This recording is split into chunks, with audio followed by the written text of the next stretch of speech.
Vergara, el presidente de la República, celebró como un gol la confirmación de que Uruguay obtuviese 63% de la cuota de arroz asignada al Mercosur para vender en la Unión Europea sin aranceles, como ya se está aplicando. Pero el sector arrocero uruguayo atraviesa momentos de contrastes. Eso es cierto, pero por un lado la zafra 2025-2026 viene bárbaro, volvió a marcar rendimientos históricos, consolidó al arroz como uno de los cultivos más competitivos de nuestro país, uno de los commodity estrellas de Uruguay, pero por otro también está denunciando altos costos energéticos y las tensiones en el transporte de carga también generan cierta incertidumbre en la cadena productiva. Para hablar sobre la situación de este arrocito uruguayo, recibimos hoy a Guillermo O'Brien. Él es el presidente de la Gremial de Arroceros. Es un gusto, Guillermo, que estés aquí con nosotros. Bueno, muchas gracias, el gusto es mío. ¿Qué opinas acerca de las apreciaciones del presidente, que lo celebra como algo positivo? A ver, si me permiten, hacemos un contexto un poco de dónde venimos y en qué está el sector. El sector arrocero uruguayo es netamente exportador. Se plantan en torno a las 160.000 hectáreas, que eso ocupa el 1% de la superficie nacional del país. Y con eso se logran en torno a los 500 millones de dólares de valor de exportación, un sector que por encima del 95% de la producción está destinada a la exportación, con una calidad reconocida en el exterior que nos permite estar antes que algunos otros, y así con un destino que está por encima de 40 países, donde naturalmente la Unión Europea es un mercado muy importante antes del acuerdo. O sea, para tener una idea, en los últimos 7 años Uruguay exporta en torno a las 200.000 toneladas por año a la Comunidad Económica, pagando aranceles. Eso implica... ¿Hasta ahora cuánto se pagaba de aranceles? Bueno, los aranceles van en función del grado de elaboración. O sea, lo que estábamos pudiendo vender son arroces con mínima elaboración. Cuanto más manufacturación en origen, más arancel tenía. Claro. Para ser gráfico, lo que prácticamente vendíamos es lo que conocemos como arroz integral, que simplemente se le saca la cáscara. Y eso es insumo de molinos europeos. Y terminan saliendo con marcas de esos molinos europeos. Así es que estábamos en torno a las 200.000 toneladas de 1,5 millones de toneladas que produce Uruguay. Este acuerdo, en el año entre el 17 y el 19, que fue donde se negociaron las cuotas, se logró incorporar una cuota de 60.000 toneladas para todo el Mercosur a distribuirse, y son 60.000 toneladas que son en un incremento al correr de los años. O sea, arrancamos con 10.000 y a los 6 años se va a llegar a las 60.000. O sea que, para tener una idea, si por un instante no hubiera repartida y nos tocara a todas, tendríamos, y los números siguieran parecidos, podríamos aspirar a 60.000 de las 200.000 que vendemos hoy. Pero además las tenemos que repartir. Este año, antes del mes de septiembre, hay que lograr el acuerdo con los países del Mercosur para ver qué cuota parte nos toca. Uruguay pretende gran cuota parte de eso. ¿Por qué? Porque es el principal país que ya tiene tradición de exportación a Europa en arroz. Uruguay exporta prácticamente el 50% de lo que el Mercosur le vende a Europa. Eso está en negociaciones y está liderado por Cancillería a través de la subsecretaria Valeria Zuccasi. Estamos todos alineados, al igual que creo que fue una buena decisión que Cancillería liderara la negociación de varios rubros en esa repartida de cuotas. Entonces, lo que hace unos días fue, que es una buena noticia, pero conviene explicar de qué dimensión es. Este primer año, como no están repartidas las cuotas, se acordó con la Comunidad Económica que el que primero llega no paga, hasta cumplir la cuota parte de este año. Son, dije, 10.000 por año. Este primer año arrancamos a partir del 1 de mayo, lo que tocaba eran 6.775 toneladas. Como Uruguay ya tiene tradición comercial y había muchos negocios hechos, estaban en tránsito, se solicitó el certificado de libre arancel y logramos tener el 63% de las 6.775. que eso implica 4.000 toneladas dejaron de pagar arancel. Repito, 4.000 toneladas. ¿Cuánto implica los eso? aranceles van entre 30 euros por tonelada hasta 195 euros por tonelada. Yo dije que lo que exportábamos para pagar poco arancel era con mínima elaboración. O sea, lo que dejamos de pagar en esas 4.000 son unos 30 euros por tonelada, que por 4.000 estamos hablando del entorno de un beneficio de $160.000. Para tener una idea, tenemos en Uruguay 160.000 hectáreas de arroz. Tuvimos un beneficio de $1 por hectárea. ¿Es bueno? Sí, todo suma, pero en esa dimensión. Entonces, no mueve la aguja del sector. Hoy no mueve la aguja y no atiende la situación de problemas que tiene el sector, que ya hablaremos de eso. ¿Dónde está la expectativa de este acuerdo? Que a partir del año que viene podamos empezar a ir con las toneladas que tienen mayor arancel, las de 100% de elaboración en Uruguay, con lo cual podríamos aspirar a empezar a posicionar marcas de arroz uruguayo en góndola europea, que eso hasta ahora no existe. Y aumentaría las fuentes de trabajo ocupadas. Lógicamente, que es el mayor beneficio como país, o sea, tratar de que toda la elaboración sea en origen y además empezar a posicionar marcas uruguayas. Veremos qué da. O sea, esto es un buen acuerdo que lo terminaremos de evaluar con el correr de los años a dónde podemos llegar. ¿Y qué Ahora, Dale, Gaby. Dale. sigo con este tema. Guillermo, cuando hablas de ponerle valor agregado a este commodity que se exportaba casi en bruto, todos concordamos con que es algo muy interesante. Ahora, si antes no se hacía era porque había como barreras proteccionistas al trabajo europeo. Entonces, ¿eso también cae con este acuerdo Unión Europea-Mercosur? ¿Existe la posibilidad real? Como yo decía, vamos a tener una X cantidad de toneladas que no van a pagar arancel. No importa de qué grado de elaboración tiene. Claro. O sea que yo puedo aspirar a usar mis toneladas en la máxima elaboración. Las que hoy tienen que pagar, antes del 1 de mayo, tenían que pagar 195 euros por tonelada, casi inviable eso. Claro.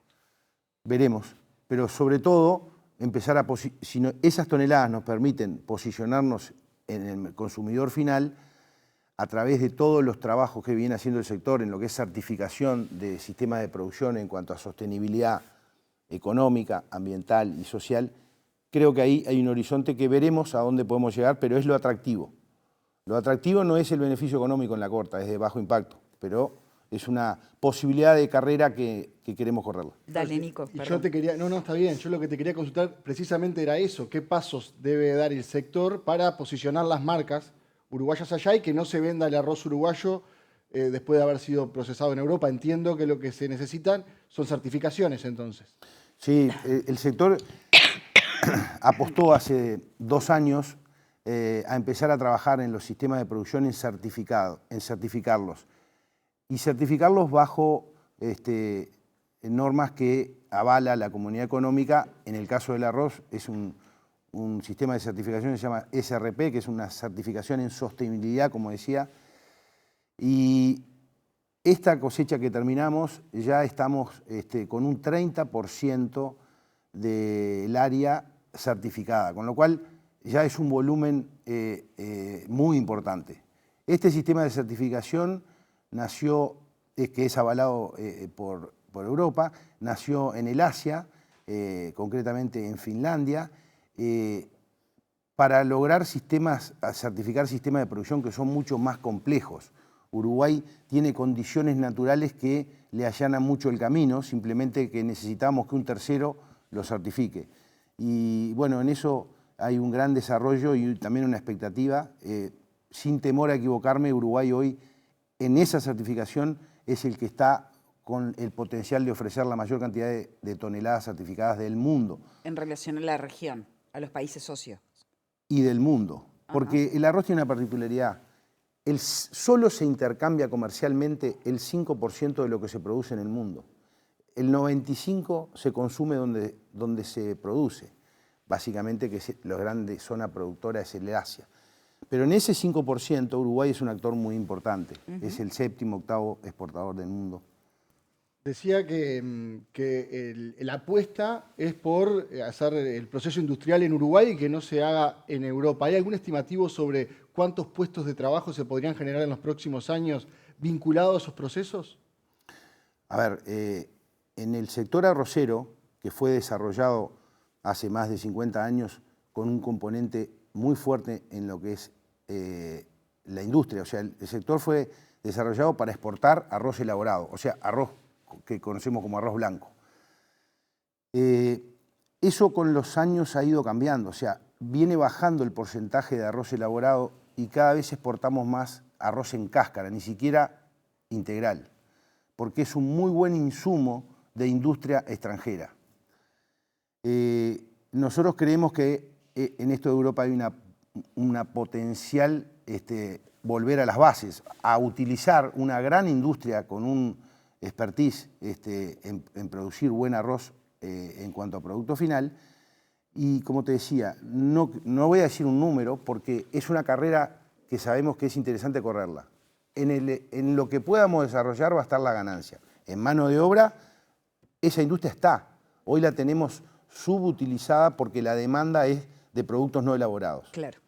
Guillermo, hay otros aspectos además de una buena zafra y expectativas a futuro y algunas cosas que ya están sucediendo, como el acuerdo y lo que remarcabas recién, que tienen que ver con la viabilidad del negocio arrocero. Ustedes han planteado más de una vez que los costos operativos les resultan elevados. ¿De qué manera podrían reducirse los costos operativos sin mover la variable del combustible que el gobierno, por ahora, no ha dado una respuesta concreta a este reclamo de bajar el gasoil que ha hecho el agrouruguayo? Bien, a ver, el Uruguay arrocero hoy está coyunturalmente complicado en su negocio. Y hablamos de rendimientos récord. Cuando digo rendimientos récord es que consistentemente Uruguay ocupa el tercer lugar en producción de arroz por hectárea. O sea, es el que en el ranking número 3 del mundo, después de Australia y Egipto, está en torno a los 9.000 kilos. Es un extraordinario rendimiento. Y así todo tenemos una complicación en el negocio. Esa famosa y recurrente frase que se escucha de los sectores productivos del Uruguay de falta de competitividad es que hemos quedado caros y uno queda caro frente a alguien. O sea, claro. Hay una comparación. La comparación natural es contra quien compite conmigo. Entonces, en el Mercosur, los hermanos del Mercosur son exportadores de arroz. Si ellos logran una tonelada de arroz a un equilibrio de costo más bajo, bueno, yo quedo afuera. O sea, no puedo vender a ese valor. ¿Y el factor calidad incide o básicamente no es un elemento de competencia para el arroz uruguayo? El factor de calidad siempre incide, pero cuando hay sobreoferta se disminuye, ¿no? Pero siempre incide. Y estar certificado, siempre vas a estar primero en la lista. Ahora se tiene un límite en diferencia de precio, pero lo que más pesa es a cuánto producís la tonelada. ¿Qué peso tiene el combustible ahí? El combustible es el primer insumo del productor arrocero.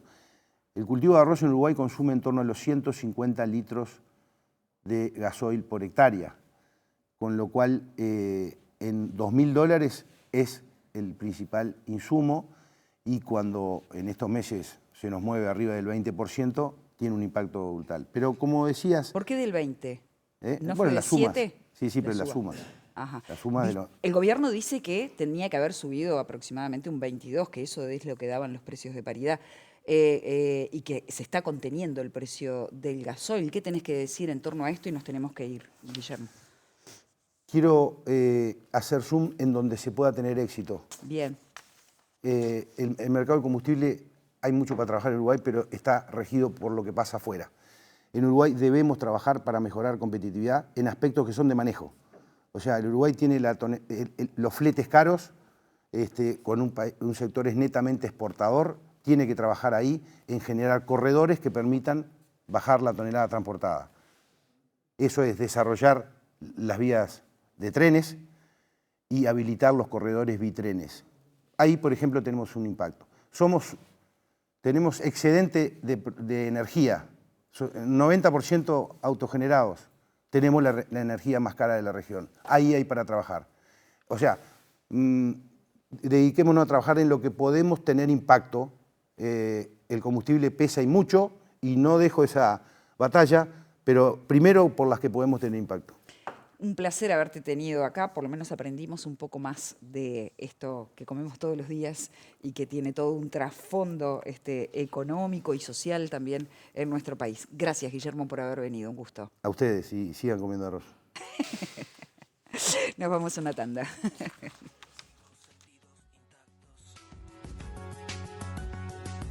Con los 5 sentidos intactos. Con los 5 sentidos intactos.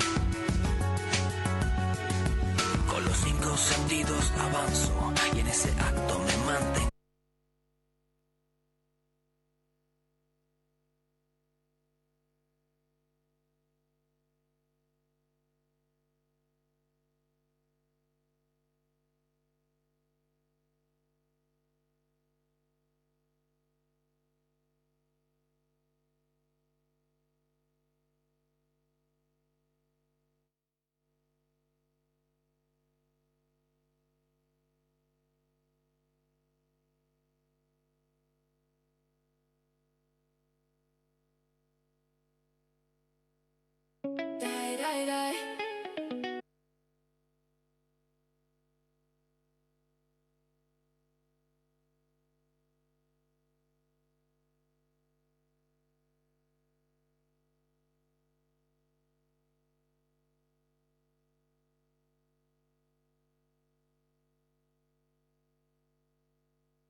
¿Por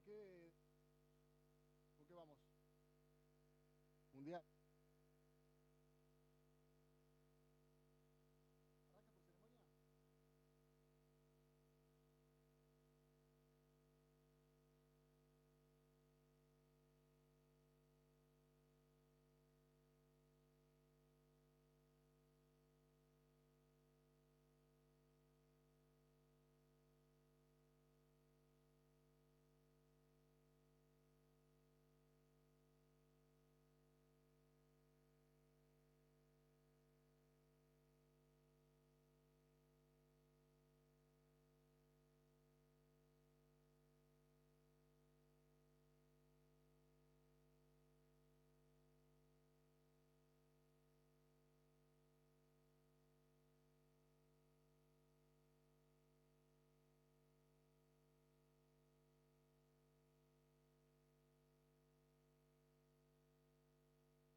Quedan 4 horas y un poquito y un rato para que comience la ceremonia inaugural del Mundial. Parecía que quedaba tanto tiempo y ya estamos ahí. Empieza a las 2:30 de la tarde en la pantalla de Canal 5 y a las 4 jugarán México y Sudáfrica. Para hablar de esto, de lo que nos espera en la pantalla de Canal 5, recibimos a Diego Domínguez. ¿Cómo andas, Diego? ¿Qué dice, Nico? Bueno, por fin se terminó la cuenta regresiva. Vamos a arrancar antes, incluso te voy a decir, porque a partir de las 12 ya tenemos el programa de Deporte 5 contando todas las novedades en esta previa del Mundial, con enviados especiales que están en estos momentos en Ciudad de México, también en Playa del Carmen, donde se está quedando Uruguay, y por supuesto con esta expectativa del primer partido de la Copa del Mundo, que curiosamente, Nico, va a ser el mismo de Sudáfrica 2010, con este encuentro entre los aztecas, que ahora son locales, y la selección africana, que en este caso va a ser visitante en este primer partido de la Copa del Mundo. Si la memoria no me falla, en 2010 ganó Sudáfrica.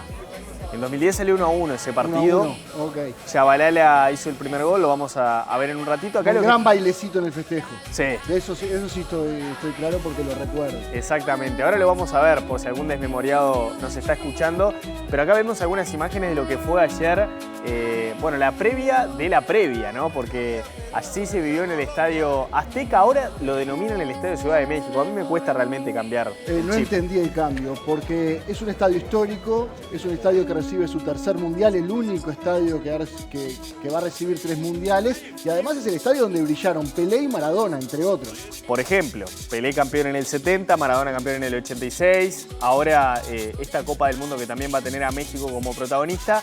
Y hay un dato que yo creo que no es menor, ningún país anfitrión de la Copa del Mundo perdió el partido del estreno.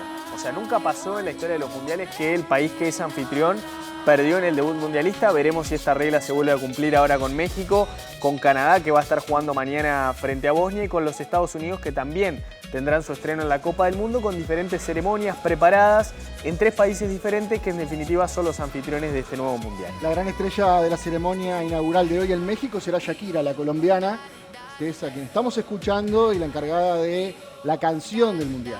Va a estar Shakira, va a estar también Maná, Los Ángeles Azules, J Balvin, por ejemplo, también, algunos de los artistas que aparecen en este repertorio en México, que va a comenzar sobre las 14:30, como bien decía, ya con todos esos espectáculos musicales, una posterior ceremonia, obviamente, también el ingreso de los jugadores, que va a cambiar, porque ahora van a ser 26 jugadores que van a entrar a entonar el himno de cada una de las selecciones, y eso es una variante respecto a lo que sucedió en el Mundial anterior.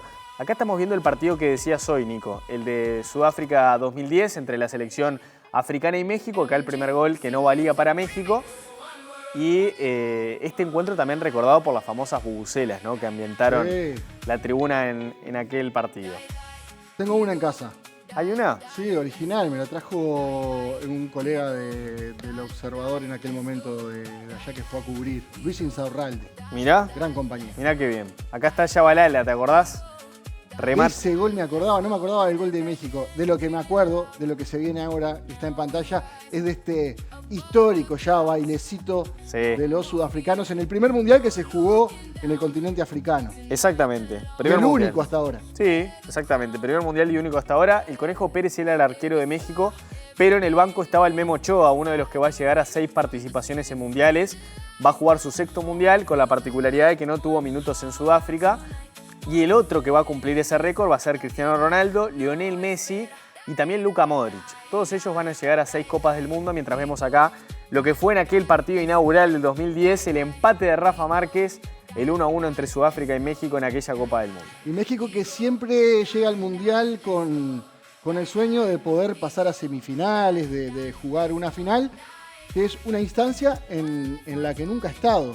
No. Al menos hablando del principal equipo, sí le ha ido muy bien en juveniles, pero el Mundial de Mayores no ha tenido ese desempeño. Sí, no ha podido pasar los octavos de final, es la realidad. Ahora se suma una fase más, que son los 16avos, que serían una fase previa a los octavos de final. México, más de los octavos, no ha podido avanzar. Recuerdo, por ejemplo, aquel partido frente a Argentina en Alemania 2006, que termina perdiendo con aquel golazo de Maxi Rodríguez, pero México siempre ahí en los 16 mejores es como que termina quedando eliminado del campeonato. Veremos qué pasa este año al ser local. Nico Pérez, ayer desde la capital, justamente azteca, nos contaba que hay ciertas discrepancias respecto a lo que sucede hoy en la selección mexicana, un presente deportivo que no tiene grandes referentes. Quizás Raúl Jiménez es el principal abanderado de este equipo, pero hay un cambio generacional que todavía no convence del todo al público local. Por eso las expectativas yo creo que son mesuradas para el público de México. En Uruguay las expectativas también son mesuradas, pero el calor mundialista está empezando a subir, claramente. Sí. Mirá, acá se vive, de esta manera se vive la concentración de Uruguay. Esto fue antes de partir a Playa del Carmen. Veremos si De la Cruz es tan bueno en la cancha como en las partidas de truco, pero... ¿El 2 y el 4 de la muestra? Yo creo que el que maneja los hilos ahí me parece que es Rodrigo Bentancur. No hablo del terreno futbolístico en este caso. Uruguay llegó ayer a Playa del Carmen, al Mayacoba o Mayacobá, como le dicen los locatarios. Es en definitiva un complejo residencial que tiene lugar de entrenamiento, tiene todo concentrado ahí. Uruguay está a 1 hora y media de Miami en vuelo. La distancia en un aéreo es de 1 hora y media el trayecto. La decisión fue de Marcelo Bielsa para que todo esté concentrado en esa zona, que tiene un centro de entrenamiento, que tiene también canchas de golf. Es un complejo residencial realmente de mucho lujo y por supuesto que la Asociación Uruguaya de Fútbol contempló que los jugadores tuvieran las mayores comodidades posibles. Bueno, si uno quiere reservar una habitación, está entre los 300 y 600 dólares dependiendo del tipo de habitación que uno quiera. Pero lo cierto es que la selección en materia deportiva también tiene novedades importantes. José María Jiménez ayer entrenó de manera diferenciada, Ronald Araujo lo mismo, Valverde también por precaución, según informaban ayer desde la AUF. Y después en el caso de Jordan de Arrascaeta todavía se sabe que el futbolista no está al 100%, está trabajando con el profe de Flamengo, hizo ayer ejercicios en bicicleta. Lo mismo en el caso de Ronald Araujo, que no va a llegar a este debut con Uruguay el próximo lunes a la hora 19 frente a Arabia Saudita. Y la FIFA preparó un video para la previa del Mundial. Sí, nuevas reglas de la FIFA. A tener cuidado porque los arqueros, si están más de 8 segundos con la pelota, le van a conceder un tiro de esquina al equipo rival. Me gusta. A tener cuidado con varias cosas. Porque esa es una regla que ningún juez se anima a cumplirla. Por lo general no se cumple. El golero la tiene mucho tiempo en la mano y son pocos los jueces que se animan a cobrarle el tiro indirecto. Era una jugada casi que de penal, entonces no se cobraba prácticamente. Exactamente. Bueno, nada de esto, no se puede hablar más. Tapándose la boca es otra de las imposiciones. De lo contrario, el árbitro estará con facultades de poder expulsar a los futbolistas que hagan eso de taparse la boca a partir de este nuevo Mundial. Vamos a ver qué es lo que dice la FIFA sobre las nuevas reglas. El IFAB aprobó una serie de cambios históricos en las reglas de juego y la Copa Mundial de la FIFA 2026 será la primera máxima competición que los aplique. Entre estos históricos cambios figuran: durante la competición, los árbitros podrán sancionar con tarjeta roja a los jugadores que se tapen la boca al dirigirse a un adversario con ánimo de confrontación. Además, se podrá sancionar con tarjeta roja a todo jugador que salga del terreno de juego en señal de protesta contra una decisión del árbitro. También se podrá sancionar con tarjeta roja a los miembros del cuerpo técnico que ordenen o exhorten a los jugadores a abandonar el terreno de juego en señal de protesta contra una decisión del árbitro. Si el árbitro considera que un saque de meta se está retrasando deliberadamente, efectuará la señal de cuenta atrás de 5 segundos. Si el balón no está en juego antes de que termine la cuenta atrás, se concederá un saque de esquina al equipo adversario. La cuenta atrás de 5 segundos también se aplica a los saques de banda. En este caso, si el árbitro considera que el equipo que debía ejecutar el saque lo retrasa deliberadamente, concederá el saque de banda al equipo adversario. Cuando se sustituye a un jugador, este deberá salir del terreno de juego en el límite de tiempo de 10 segundos. Si no lo hace antes de que transcurran los 10 segundos, deberá abandonar el terreno de juego de todas formas, pero su suplente no podrá entrar hasta que se detenga por primera vez el juego, después de que haya transcurrido un minuto. Si un jugador recibe reconocimiento médico dentro del terreno de juego por una lesión, o su lesión provoca que el juego se detenga, deberá salir del campo y permanecer fuera de él hasta que haya transcurrido un minuto desde que el juego se haya reanudado. Si se dispone de pruebas claras, a partir de ahora, el VAR tendrá permiso para comprobar y revisar. Las tarjetas rojas que resulten de una segunda tarjeta amarilla claramente incorrecta, una confusión de identidad, cuando el árbitro sancione al equipo equivocado por una infracción que conlleve castigar con una tarjeta roja o amarilla al jugador equivocado. Un saque de esquina concedido de manera claramente incorrecta, siempre y cuando la revisión se pueda hacer inmediatamente y sin retrasar la reanudación del partido. Infracciones claras cometidas por el equipo atacante antes de que el balón esté en juego, en un saque de esquina o un tiro libre, que influyen directamente en un gol, en un tiro penal o en una decisión disciplinaria. Todas estas disposiciones se implementarán en la Copa Mundial de la FIFA 2026. Muy bien, repetime los horarios, Nico. Hoy empieza la fiesta del fútbol mundial. A las 12 arranca Deportes 5, 2:30 de la tarde la ceremonia inaugural en México y a las 4 de la tarde juegan México y Sudáfrica. Gracias, Nico. Gracias por una vez más hacer televisión pública desde 5 sentidos. Gracias por haber estado ahí ustedes. Chau, chau. Los 5 sentidos intactos.